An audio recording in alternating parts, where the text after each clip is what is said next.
कोंबड्यांच्या खुराड्यात अडकलेल्या बिबट्याची वन विभागाने केली सुटका। घटना आहे राजापूर तालुक्यातील करक तामळवाडी येथील आत्माराम गंगाराम कांबळे यांच्या घराशेजारील लोखंडी तारेच्या कोंबड्यांच्या खुराड्यामध्ये बिबट्या अडकला असल्याची माहिती पोलीस पाटील करक यांनी वनपाल राजापूर यांना दिली। वन अधिकारी रेस्क्यू टीमसह घटनास्थळी जाऊन पाहणी केली। यावेळी बिबट्या अडकलेल्या लोखंडी तारेच्या खुराड्याला ग्रीन शेड नेट गुंडाळून पिंजरा लावून बिबट्या अडकला असलेल्या खुराड्याच्या लोखंडी तारा कापून त्याला पिंजऱ्यात सुरक्षित काढण्यात आले आहे। यावेळी पशुधन विकास अधिकारी राजापूर यांच्याकडून तपासणी देखील करण्यात आली।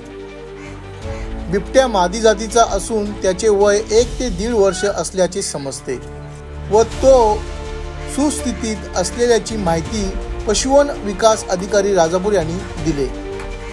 सदर बिबट्या सुस्थितीत असल्याने त्याला नैसर्गिक अधिवासात सोडण्यात आले।